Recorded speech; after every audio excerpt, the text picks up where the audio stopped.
예, 수험생 여러분들, 예, 잘 쉬셨죠? 방금도 우리 선생님하고 청년 세대에 대해서 개인적인 의견을 좀 나눴습니다. 느끼는 바가 많았고, 제 20년 전 모습을 보는 것 같았습니다. 예. 자, 이제 불교의 진공묘유에 대해서 좀 배울 건데, 진공묘유는, 그러니까 공이라는 거는 실제적으로 세상에 내가 생각하는 대로 존재하는 내 자아가 없다는 얘기잖아요. 예? 그렇죠? 그리고 나 자신뿐만이 아니라 실제적으로 이 세상의 모든 존재하는 것들은, 물질들은 없는 것과 마찬가지라고 제가 얘기를 한 2번 드렸습니다. 이거 뭐 계속 얘기잖아요. 두드리면은 만져지지만 전자현미경으로 보면은 이 모든 물질들은 사실 텅 비어 있는 거 맞지 않습니까? 그러면 분명히 물리학적으로도 이거 빈 공간이 맞고, 빈 공간이 맞고, 그 다음에 철학적으로 불가의 가르침대로 이렇게 봐도 내가 진짜로 존재하느냐, 존재하지 않는 거랑 마찬가지거든요. 그러니까 이거는 예를 들면 이런 거예요. 구름이, 클라우드가 이렇게 있으면 구름에서, 근데 여러분 비가 내린다라는 거 있잖아요. 비가 내린다. 비가 내린다. 물방울이 은결이 돼가지고 떨어지는데 비라는 게 진짜로 여러분이 있는 겁니까? 비가? 비가 있다고 누가 그래? 그러니까 있다고 분명히 보여. 분명히 보이는데 사실은 비라는 거는 존재하면서도 하지 않는 것과 같은 거예요. 왜냐하면은 이게 12연기 이론에 따라서 모든 것은 원인과 결과가 있다는데, 어떤 물 분자가 땅에 떨어져 있는데 물 분자 자체가 가지는 기화 성질, 메타포라이즈, 기체가 돼가지고 올라간단 말이에요. 올라가가지고 하늘로 올라가서 뭉쳐지고 다시 인력작용에 의해서 자기 물 분자들이 뭉쳐가지고 무거워지면 뚝 떨어진다는 거 아니에요. 그러니까 비라는 거는 분명히 존재하기는 하는데 실체가 없는 것과 마찬가지인 거예요. 이게 그러니까 묘하다는 거예요. 오묘해. 그러니까 이거를 진공묘유라고 하는 거예요. 진짜 공하다는 것은 묘해. 있기는 있는데 없는 것과 같다라는 거를 진공묘유라고 하는 겁니다. 예? 뭐 꽃이 핀다. 꽃 피죠. 꽃 있는데 꽃이 영원합니까? 꽃 영원하지 않잖아요. 그죠? 그럼 여기 보시면은 불변하는 실체가 없기 때문에 성립하는 현상. 자, 불변하는 실체 없이 여러 인연의 일시적인 화합으로 존재하는 현상. 지금 비 얘기 꺼냈죠. 이 얘기는 김용옥 선생님 얘기 들어도 나와요. 꼭 그분만 설명하신 건 아니고, 공을 근원으로 하여 존재하는 현상, 모든 분별이 끊어진 부처의 성품을 나타내는 말이다. 요거를, 그러니까 이렇게 우리가 언어로 표현해서는 이렇게 표현하는데, 이거를 실제적으로 인생 전체적으로 봤을 때 이걸 깨닫고 내 삶을 이러한 그 진공묘유를 완전히 이해하는 상태가 되면은 이게 성부라고 해탈한다는 거죠. 근데 지난번에도 얘기를 드렸지만 부처님 같은 경우는 그 해탈 열반에 이르실 때 고행, 이따 또 요가 얘기 나올 텐데, 우리 요가를 무슨 인도에서 시작된 건 맞는데, 뭐 다리를 거꾸로 들어가지고 목 뒤로 넘기고 요거만 생각하시는데 꼭 그런 건 아니고, 참선 수행하는 방법이에요. 호흡법. 부탁해서 이렇게 앉으셔가지고 호흡하시는 거. 자, 이게 근데 되게 저도 스님들을 많이 나름 만나본 사람인데, 지난번에도 대승불교 얘기하면서 우리 한국식 불교 시스템에 제가 본 바로는 과연 이게 대승불교긴 한데, 과연 그런 스타일대로 했을 때 석가모니께서 열반하신 것 같은 길을 걷는 것이 쉬울까라는 것에 대한 저도 좀 의문은 좀 있어요. 과연 가능할까? 교회도 마찬가지잖아요. 뭐 내가 믿는다고 해서 무조건 천국 간다고 보장할 수는 없는 거잖아요. 뭐 그렇다고 믿으라고는 하지만 자, 대승불교에서는 인생의 고통은 인간의 일체 사물에 대해 진지하게 이해하지 못하여 잘못된 그리고 분별적이고 무익한 말장난 때문에 생기는 것으로 생각하였다. 그러므로 고통을 벗어나기 위한 가장 근본적인 방법은 모든 사물의 실체가 없음을 아는 것이다. 실체가 없다는 것은 자성이 없음이니 이것이 곧 공이다. 스스로 가진 성질이 원래 없어. 우리는 있다고 생각했어. 유교에서도 계속 얘기를 해. 하늘에서 우리에게 측은지심 사단을 내려줘가지고 본성이 선하다 그래. 근데 그것도 제가 비판적인 시각을 말씀드렸잖아요. 대기권 뚫고 올라가면은 하늘에 옥황상제님 이러긴 했는데, 네? 선생님, 10km 이상만 올라가면 뭐라 그랬어? 깜깜하다 그랬잖아요. 우리가 하늘이라고 생각했던 것 개념이 우주 공간이라니까 사실은. 자, 공사상에서는 세속의 세계와 깨달음의 세계 사이의 구별이란 본래부터 없고 미혹의 세계와 우리가 그냥 사는 세계입니다. 구분된 깨달음의 세계란 다 허구야. 다 허구. 있음이라는 것은 다만 하나의 세계일 뿐이라고 생각한다. 즉 깨달음의 세계와 미혹의 세계도 하나의 세계로 통하는 것이다. 제가 이것 때문에 제가 불교에 관심이 많으면서도 불자가 되지 않은 이유는 여러 이유 중에 하나가 제가 어떤 스님한테 이 얘기를 드린 적이 있어요. 스님 이렇게 따지면은 이 세상은 우리 허무주의 아닙니까? 딱 좀 혼난 적이 있어요. 허무주의 뭐 말 그렇게 쉽게 하는 거 아니야 해서 좀 혼난 적이 있는데 왜냐면 그게 이거를 좀 더 잘 설명을 해주셨으면은 제가 뭐 당장 불자가 되지는 않더라도 불교를 좀 더 깊이 연구하고 개인 취미 생활 차원에서라도 불교 대학을 좀 다닐 수도 있었겠지만 그래서 더 이상은 그렇게까지는 저도 네, 더 깊게 가지는 않았습니다. 이와 같은 생각으로부터 진공묘유라는 개념이 도출된다. 진공묘유 시험에 날 수 있어요, 여러분. 눈빛을 보세요. 진짜입니다. 진공이라 어떤 고정된 것을 가지지 않는 것이다. 공한 것까지도 부정한다. 마침내는 더 부정할 수 없는 부정 자체마저도 부정함으로 묘유가 곧 진공되는 것이다. 근데 이 중간학파적인 생각과 이제 유식이 또 달라요. 이게 아까 오전에 말씀드린 전생 개념하고도 좀 관련이 있습니다. 세상이 모두 세상이 다 허무해. 비어 있어.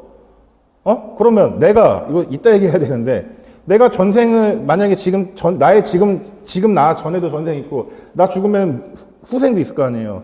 근데 세상이 전부 공해. 그러면 어떻게 전생이라는, 윤회라는 개념이 존재해. 나가 없는데, 나라는 존재가 허망한 건데, 요 얘기가 이제 유식학파의 사상입니다. 일체의 색, 모양, 형태 등 같은 거, 그리고 이것도 모습이죠. 부정하여 얻어지는 공. 다시 그 공을 부정하여 새로운 생명으로 탄생되는 색과 상에 대한 철저한 긍정 작업을 펼치는 것이 또 공의 개념이다. 이러한 공사상을 함축한 말이 색즉 시공, 공즉 시색이다. 이거 영화 제목으로도 나왔는데 색즉 시공, 공즉 시색. 그러니까 색은 눈에도 보이고 만질 수도 있는 거란 말이에요. 물질세계라고 했습니다. 그건데 공하다 없다는 거잖아요. 그런데 진공묘 아까 얘기처럼 이거 존재하지 않는데 지금 이게 세상이 분명히 존재하잖아. 이거 책상 존재하는데 무슨 얘기야. 그러니까 진공묘유하다는 거예요. 참된 공하다는 거는 참되게 공하다는 것은 또 있는 것과도 같을 수 있다. 예? 그리고 그거는 또 공즉시색, 색즉시공이 공즉시색, 공즉시색, 색즉시고 없는 것도 있는 거고 있는 것도 없는 거다. 왜냐하면 그건 당연한 거예요. 이런 생각을 하는 것 자체는 내가 지금 생각하는 내가 존재하잖아. 데카르트 얘기했던 것처럼.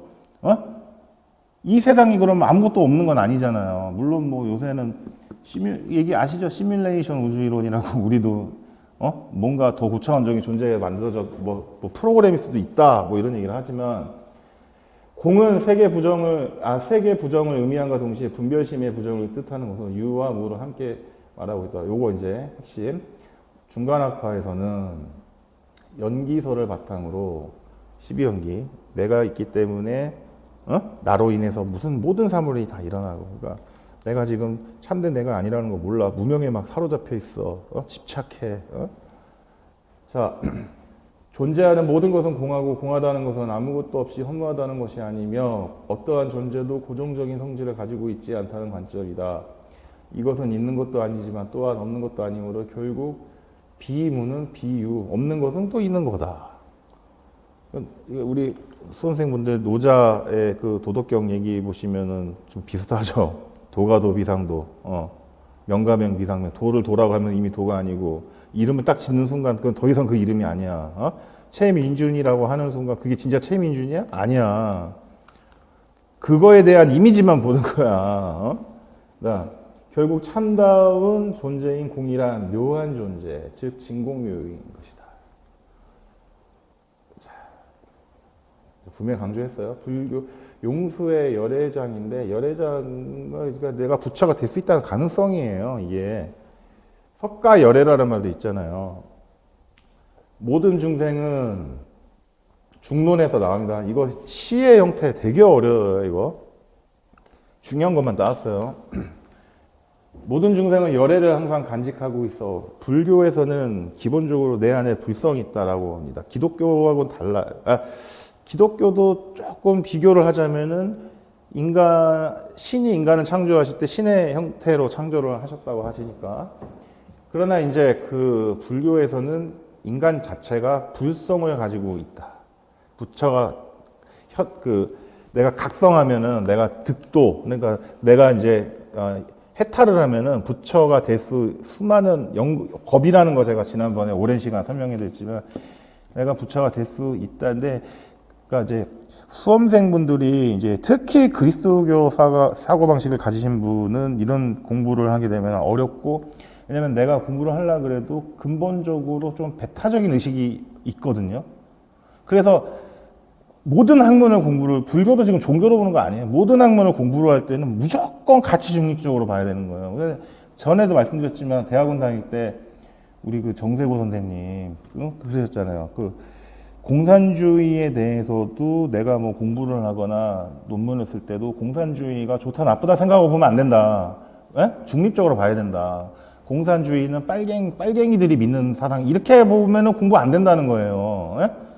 그죠? 이제 거기서는 통일교에서 내재적 접근이라고 이렇게 얘기를 하는데, 자, 모든 중생은 열애를 항상 간직하고 있어. 변하잖아요. 중생은 번뇌로 덮여 있을 뿐이다. 어쩔 수가 없습니다. 스님들도 불교 비판하는 건 아닌데 총무원장 선거에서 막 파벌 싸움하고, 그죠? 그다음에 옛날 조계종 폭력 시위 사태 뭐 또 그 이유를 떠나서 있고, 로마 카톨릭도 보면은 콘클라베 교황 선출할 때 엄청난 암투와 음모가 뭐 말할 수조차 없어요. 그거는 교황이 막 예전에 중세 유럽 보면은 뭐 아들도 있고 딸도 있고 교황이 동시에 2명 존재하기도 하고 정통 기독교를 따지고 올라가다 보면은 그리스 정교의 오소독스라 로만 캐톨릭으로 나뉘는데 서로 자기들끼리 자기가 더 잘났네 못났네 이 얘기하고 있고, 그죠? 그렇잖아요. 자, 개신교는 뭐 너무 또 말할 게 많아서 패스. 자, 공의 진리는 온갖 견해에서 벗어나라는 것이다. 만약에 공이 있다는 견해를 갖게 된다면 누구도 그런 사람을 깨우치지 못하게 될 것이다. 번뇌를 없애고 지혜를 맑게 하는 수행을 하면 누구나 해탈을 얻을 수 있다. 이게 지금 열애장 사상입니다. 열애장. 자, 진짜 제가 시험에 날만한 키워드는 다 뽑아온 거예요, 여러분. 믿으시죠? 이거 얘기 드렸잖아요. 이제 양쪽 학교 은사님들 다 지금 누구누구 또 말씀드리지 않아도. 자, 중생의 마음은 생멸 변화하는 현상기를 드러내기도 하지만 열애장의 출세가는 여기서는 열반의 세계로 돌아감에 바탕이 된다. 이제 유교 사상에서는 입신양명이라 그래서 핵심이 뭐냐면 대학, 수신제가 지구평철이야. 내가 공부를 해가지고 내가 수도를 해가지고 그거 다 얘기했지 않습니까? 고경공리 얘기했잖아요. 그래서 내 이름을 알리는 거예요. 쉽게 말하면 부모님께 효도하는 건데 불교는 반대죠. 머리 깎고 내가 출가해가지고 지금 성불하는 겁니다. 불교는 완전히 달라요. 자, 이것도 그냥 넘어가자니 중론에서 시험에 내려 그러면 상당히 낼 게 많거든요. 우리 은사님 중에도 뭐 박병기 교수님도 계시지만 또 누가 들어갈지 모르겠는데 여기서 났다 하면 골치 아파지는 거예요. 그러면 이제 제가 생각을 해봤어요. 뭘 낼까? 나 같으면 여러 각도로 봤는데 팔불중도 또 나는 겁니다. 또 나는 거예요, 이거. 자, 나를 포함해 세상 만물은 현상적, 경험적 자아를 불생불멸, 죽지도 않고 없어지도 않는 자성을 지니지 않은 존재이다. 5호는 계속 얘기하죠. 이것마저도 없다. 자성을 지닌 고정된 대상이나 자아는 결코 존재하지 않고 모든 존재나 자아는 연기에 의해서 형성된 자성 없는 존재일 뿐이다. 이게 중간학파의 사상인데 이 사상에 반대돼서 나온 게 유식이라고 했죠. 이거 세상이 다 없다 그러고 없는 것도 없다 그러면 도대체 뭐냐고. 지금 우리 분명히 말하고 떠들고 밥 먹고 지금 살고 있는데 2000년 전에도 부처님 계셨잖아. 그러니까 그런 것마저도 부정할 수 없어. 우리 의식, 생각 이 마음이 있기 때문에 이 세상이 지금 공하다는 것도 아는 거야. 이게 바로 유식학파라는 거예요. 유식불교. 자, 교리 갖고 막 싸우는 거예요. 싸웠다고도 좀 볼 수는 없어. 그냥 서로 생각이 다른 겁니다. 저는 불교 공부를 하다 보면 느끼는 게, 야, 근데 이게 진짜 불교가 맞아? 왜냐하면은, 우리가 아는 불교는 대부분이 이제 현장법사님이나 뭐 구마라집 통해가지고 한문으로 번역이 돼가지고 지금 우리가 지금 배우고 있는 건데, 사실은 한문으로 번역이 되는 순간 벌써 뜻이, 원래 오리지널 뜻이 좀 변해버려요. 그렇지 않겠어요? 그리고 그게 또 500년, 1000년, 1500년 지나서 고려, 조선으로 와가지고 2022년 또 생각 달라지는 거예요. 똑같이 얘기를 해도 이게 원래 그 불교라는 게 원래 언어가 아까도 인도 지도 보여드렸지만 이게 카필라라는 카필라 조그마한 부족국가 성이 있었는데 여기에 이제 부처님이 무슨 언어로 쓰셨을까 좀 싶었어요. 그래서 제가 조사해 보니까 마가다 왕국이 있는데 마가다 언어로 좀 썼다 이런 얘기가 좀 뭐 있거든요.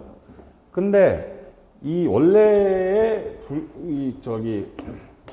고대 인도는 산스크리트 이게 원래 신성하다는 뜻인데 버머라고 하죠. 이 산스크리트가 지배계층이 쓰던 언어인데 이 산스크리트에 여기에 좀 방언 계통인 팔리어가 있었거든요. 팔리어였을 것이다라는 얘기가 있어요. 학자들이 추정하기로. 근데 이게 인도는 기록으로 사실은 안 남겼거든.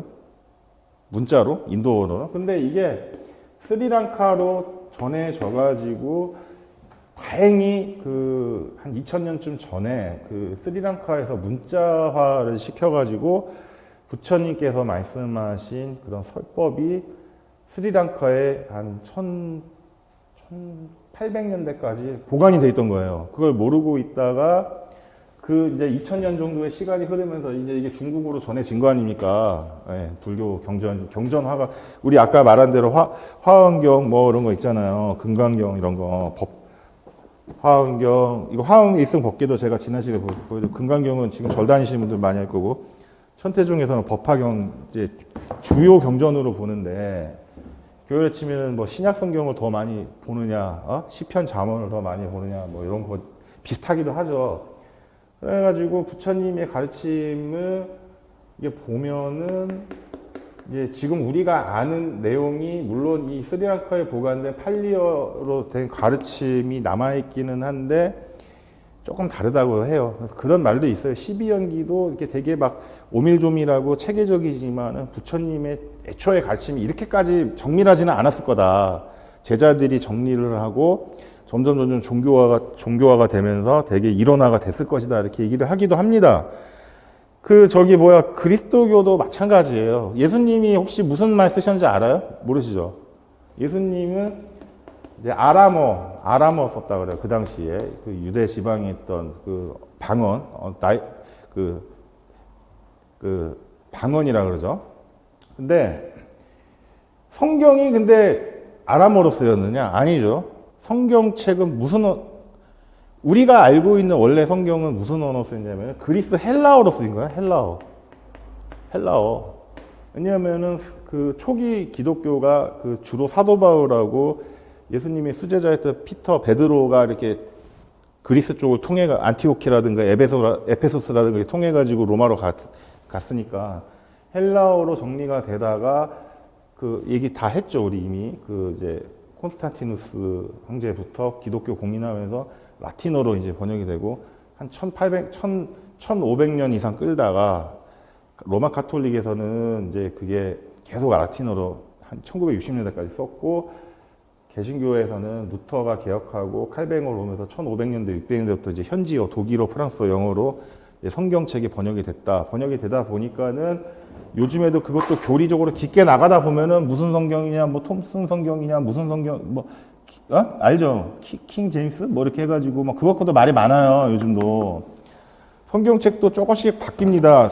세 번, 개혁 개정 성경 개신교에서도 보고 있고, 저도 어렸을 때는 개신교에서 좀 다녔지만은, 가톨릭에서도 1970, 80, 90년대까지는 그 개신교랑 공동으로 번역한 공동 번역 성서 썼어요. 공동 번역으로. 최근에는 가톨릭 성경을 또 바꿨습니다. 또 바꿨습니다. 자, 종교라는 게 참 하여튼 흥미롭습니다. 자, 이거 팔불중도에 대한 8가지인데 지금 생겨나지도 않고 없어지지도 않고 불생 역불명, 지속되지도 않고 단절되지도 않고 같지도 않고 다르지도 않다. 오지도 않고 가지도 않는다. 인연을 잘 살해주다. 이거 누가? 부처님이, 시타르타가 온갖 희론을 훌륭하게 없어지. 부처님이, 시타르타가 나는 머리를 조아려 부처님과 모든 도리 중에서 제일의 도리 불법에 예배합니다. 귀의합니다. 뭐 이렇게 얘기도 합니다. 팔불중도입니다. 유식불교 사상인데 이게 좀 뒤에 좀 나와 있는데 이거 하다 보면 거의 미쳐버리거든요. 근데 좀 농담 삼아 얘기를 한 건데 제가 이거를 대략적으로 좀 얘기를 하시면은 선생님 우리 인간이 오감이 있죠. 오감. 예? 오감.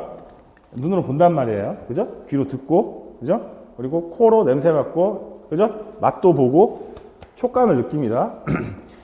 근데, 이 인간이 가지고 있는 이 오감이 가장 확실한 거예요. 그제? 내가 어떤 판단하고, 내가 어떤 행동을 하는데 앞서서, 이 오감이 가장 기본적인 인포메이션이 되는 거예요. 정보가 되는 거예요. 이게 없으면 아무것도 못하죠. 사람이. 죽어있는 거 마찬가지인데. 그러니까 가장 제일 인간이 믿을 수 있는 감각 중에 하나가 사실은 뭐냐면은 제일 가까운 게 뭐냐면은 보는 겁니다. 이게 물론 이제 시력이 안 좋으신 분도 있지만 이게 제일 가까운 거예요. 제일 가까운 거. 그 다음에 두 번째가 뭐냐면 귀로 듣는 겁니다. 귀로 듣는 거예요. 그 다음에 냄새 맡는 거예요. 그 다음에 혀로 맛보는 거예요. 그 다음 몸으로 터치. 이게 촉감을 느끼는 겁니다. 자, 그런데 이게 가장 나랑 좀 가까운 것일수록 가장 확실한 판단의 근거가 된단 말이에요. 그런데 가장 가까운 것일수록 불교에서는 뭐라고 말하면 가장 믿을 수 없다고 그래요. 왜냐면은 내가 이런 거 우리가 살다 보면은 수백만 가지 얘가 있지만 자전거 타고 가다가 봤는데 막 소름 끼쳐 놀랐단 말이에요. 뱀이 지나가는 줄 알았어. 근데 내려서 자세히 보니까 이게 뱀이 아닐 수도 있는 것도 있잖아요. 그죠? 제 말이 틀렸냐고. 우연하게 가다가 남자 입장에서 볼 때 굉장히 예쁜 여자를 얼핏 봤는데 딱 봤는데 다시 보니까 나중에 보니까 아니야. 여자 입장에서는 멋진 남자일 수도 있고 있잖아요. 우리가 시각 정보로 보는 게 가장 확실하다고 생각하면서도 반대로 말하면은 가장 또 믿을 수 없는 것이 된다는 얘기예요. 겉포장을 화려하게 해가지고 화장도 있고 하긴 하지만 내가 이러고 시계 차고 내가 이러고 양복 입고 어딜 가면은 사람들이 그러니까 예를 들면 병원이나 마트를 가더라도 함부로 말을 못 한단 말이에요. 그런데 내가 실제로는 아무것도 가진 게 없는 형편없는 사람일 수도 있지 않습니까? 배운 것도 없어. 가진 것도 없어. 옷만 하나 어디서 빌려 입은 거야. 사람들은 나의 겉모습을 보고 속아 넘어간다는 거죠. 그죠? 그 다음에 예를 들면은 귀로 들리는 거 두 번째. 이것도 말로 사람 사기꾼들 모르세요? 다 하시잖아요. 다 거짓말이야. 그래서 저도 항상 얘기를 하는 것 같아요. 가급적이면은 즉흥적으로 만들어내는 판서라든가 즉흥적으로 만들어내는 설명은 잘 안 하려고 철저히 그런 어떤 자료라든가 원전에 충실해서 한다는 게 말하다 보면은 아무리 내가 진실을 전한다 그래도 최대한 노력해도 80%? 70% 이상은 진실을 전달하기가 힘든 거예요. 인간이랑 마찬가지예요. 자, 그러면 근데 이게 말라식 아레아식 마나식이라고 하는데 이게 뭐냐면 이게 유식불교의 이게 세친 학자 이름까지 우리가 알 필요 없고 이게 뭐냐면은 이게 사실은 이게 윤회 개념이랑 관련이 있는 건데 이따가 나올 거 좀 땡겼습니다. 그런데 우리가 보고 듣고 만지고 맛보고 냄새 맡고 이런 것들 오감이 잘 봐요. 되게 철학적인데 되게 인생론적이네. 근데 이게 내가 아니잖아. 이게 눈으로 보는 게 지금 나 자체입니까? 나 아니잖아요.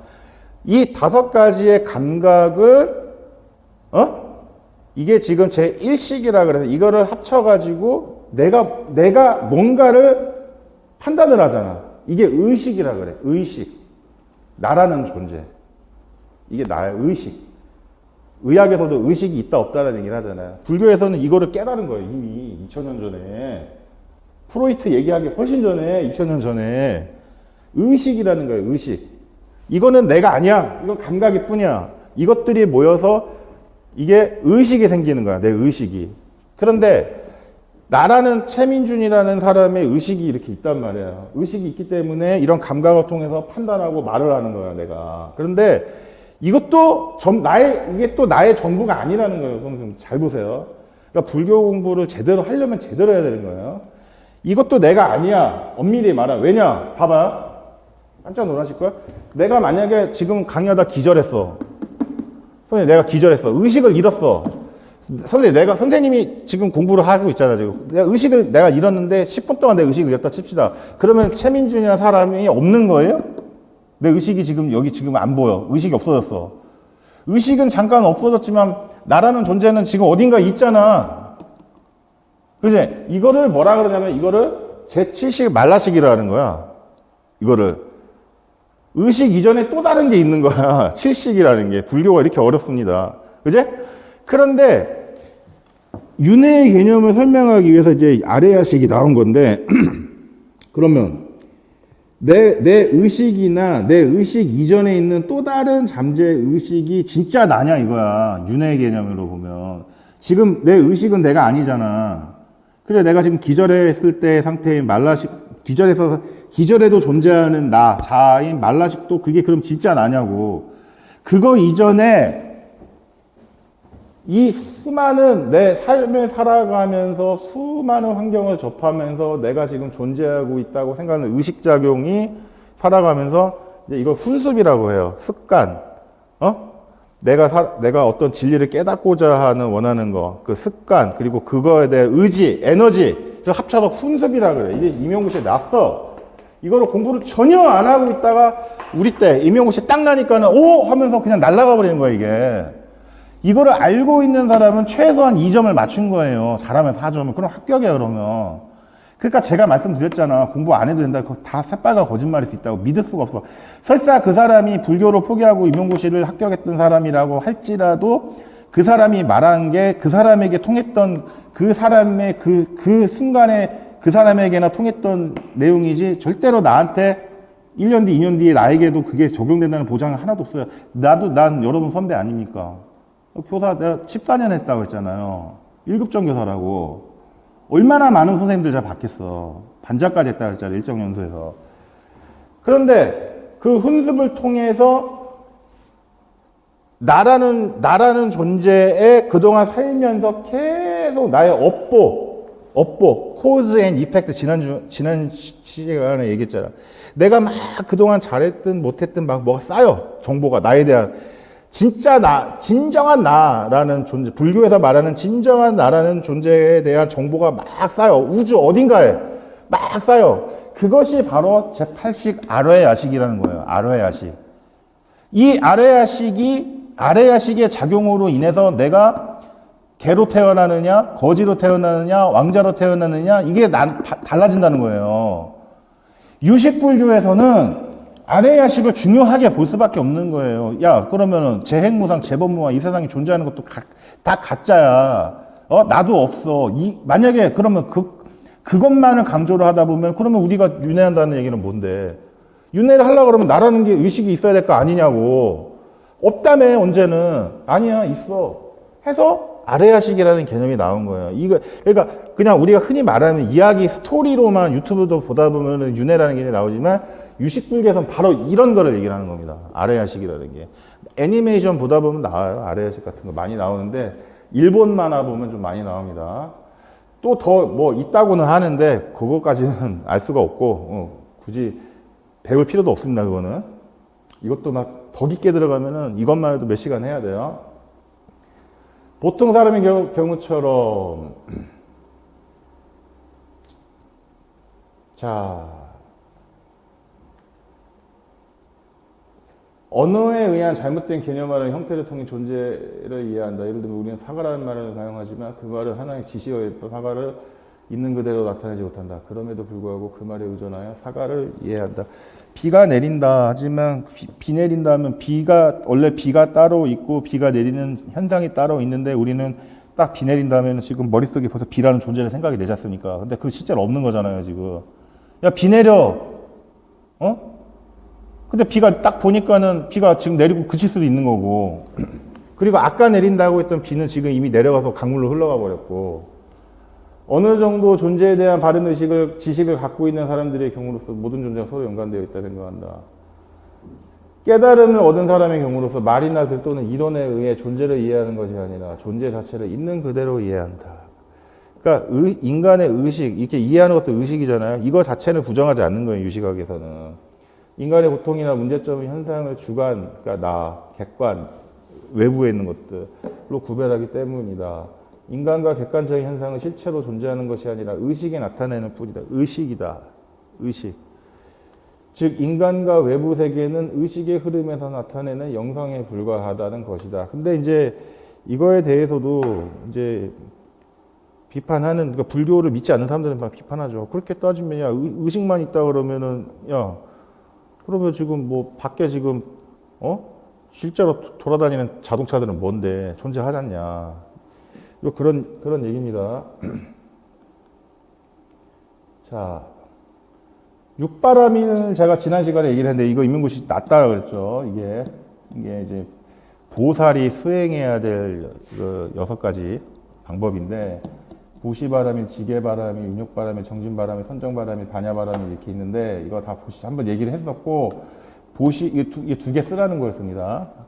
또 날 수 있어요. 저 때 났으니까 여러분 때 날 수도 있습니다. 근데 보시에는 3가지가 있죠. 뭐 부처님의 법을 부처님 말씀을, 그러니까 교회로 치면 전도하는 겁니다. 성경 말씀 전하는 거. 그 다음에 이게 뭐 스님이나 주변 사람들한테 이렇게 베푸는 거. 그러니까 이제 그거는 선행을 베푼다라고 그런 거 있죠. 그 다음에 이제 계율을 지켜 남을 침해하지 않고 남을 괴롭히지 않고 다른 이의 두려운 마음을 없애주는 것이다. 이거와 반대되는 사람, 내가 얘기 안 했어요?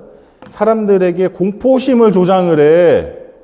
너 진짜 너 내 말대로 안 하면은 너 실패할 수 있어.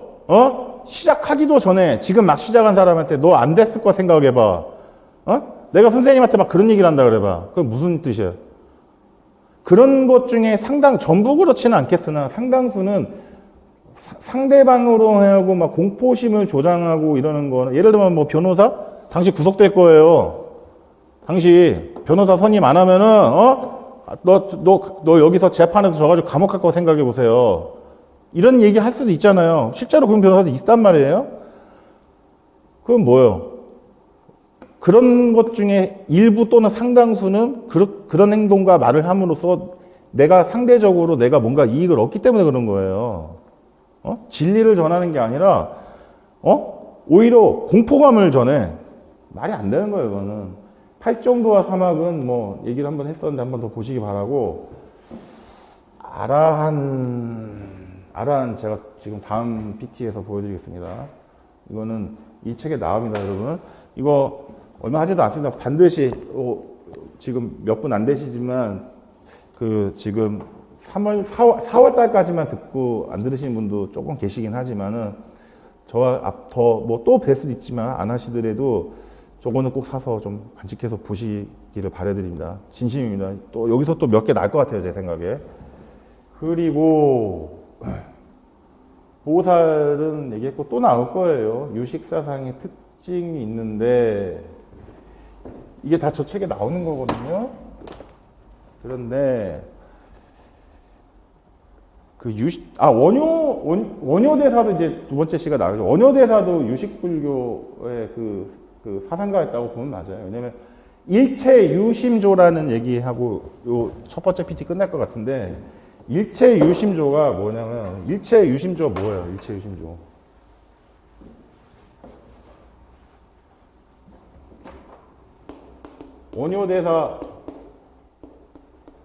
원효대사가 이따 의상대사도 나오긴 하겠지만은 이제 불교를 더 공부를 하고 경전을 가지고 올라오고 이제 의상대사는 같이 중국으로 가다가 그때는 뭐 여관이 없으니까 AD 600년 경조에 무슨 뭐 여관이 몇 개나 있었겠어요. 동굴에서 주무시다가 목말라가고 자다가 뭐 목말라고 이러잖아요. 물 먹고 진짜 맛있게 먹었는데 아침에 일어나가지고 보니까 이거 누구나 다 아는 얘기지만 해골바가지 물이었다고 막 구역질하고 의혹하고. 근데 원효대사님이 거기서 깨달으셨다는 거 아니에요. 야, 내가 여기서 진짜 내 마음먹기에 일체 모든 것은 유심, 마음먹기에 달려있구나. 내가 이거 더럽다 생각하면 더러운 거고 깨끗하다 생각하면 깨끗한 거구나 해서 원효대사께서 거기서 깨달음을 얻으셔가지고 중국에 가는 걸 포기하시고 의상대사는 실제로 가서 거기 천태종 중국 자장법사도 제가 알고 있는데 중국에서 거의 수제자급이셨고 올 때도 법경을 많이 불경을 많이 들여오셨고 그 다음에 중국에서 스승님하고 계속 편지도 주고 받으면서 오히려 스승님이 의상대사한테 많이 이것저것 뭐 의견도 좀 구하고 해서 기록도 남아 있고 합니다. 그래서 훌륭한 분이시긴 했는데 지금 제가 여러 기록들을 보다 보면 둘이 또 라이벌이었다는 얘기가 있어요. 가까우면서도 라이벌이었다. 자, 라이벌 이거 아세요, 선생님? 이거 누구예요? 얘 누군지 알아요? 누구야? 안 해요? 우주선의 아톰 10만 마력. 재밌는 사실은 이 아톰이 나온 게 이 오츠카 대사무죠. 이분 돌아가시긴 했는데 이게 나온 지도 벌써 50년이 넘은 것 같아요. 아톰이라는 애니메이션을 우리 수험생분들이 아시는 분도 계시겠지만은 이게 막 50년, 40년 전에 나온 애니메이션인데 이때 보면은 인공지능 로봇도 막 나오거든요. 하늘을 나는 자동차 나오고. 근데 그게 지금 상당수 무선 전화기라든지 상당수가 현재 구현이 됐어요. 그런 말도 있지 않습니까? 인간이 생각하는 거의 모든 대부분의 상상력은 다 실현될 가능성이 있다. 이런 얘기도 있지 않습니까? 자, 이제 한국 불교로 이게 왜 나오니까? 자, 한국 불교로 넘어갈 건데,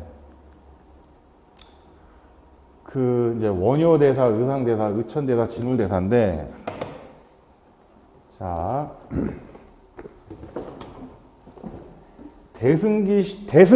대승기실론. 근데 이게, 이 논은, 그러니까 이제 불교에서, 그러니까 논문할 때 논인데, 이제 무슨 뜻이냐면은, 그러니까 해설서라고 보시면 돼요. 해설서라서, 누구냐, 칼뱅의 기독교 강해, 그리스도교 강해, 이런 것처럼 일종의 뭐 교리서라고도 볼 수 있습니다. 대승기실론은 뭐고, 대승기실론 소는 뭐냐? 논을 다시 설한 거, 다시 풀이한 거를 소라 그럽니다. 원효대사가 대승기실론 소를 썼고, 또 너무 잘 써가지고, 소라고 보기 어렵다 해가지고, 오히려 중국에서는 그냥 논으로 인정해주기도 하고, 그런 경우도 좀 있습니다. 우리는 불교대학 다니는 사람들은 아니니까, 그것까지는 갈 건 아니고, 근데 이제 제가 임용시험 기출빈도 분석을 좀 해보니까 제가 뭘 느꼈냐면은 시험에 난다 그러면은 우리가 공부를 해야 될 거는 원효랑 진울이에요. 원효랑 진울에서도 특히 진울. 근데 지금 타이밍상 원효가 나올 때가 또 됐어. 의상대사 딱 한 번 나왔는데 이게 사법계 중 이게 또 제가 어제 밤에도 제가 이거를 다 분석을 했는데 좀 황당해서 이게 뭐냐면은 아니 왜 갑자기 이의무의 법계가 나와. 이게 의상대사는 여러분들 도서관 가서 책 찾아도 별로 못 보실 거예요. 의상대사 아주 유명한 분이시긴 했는데 의상대사분은 임용시험에 나올 만한 게 그렇게 많지가 않아요. 그래서 이게 이의무의 법계가 왜 나왔냐.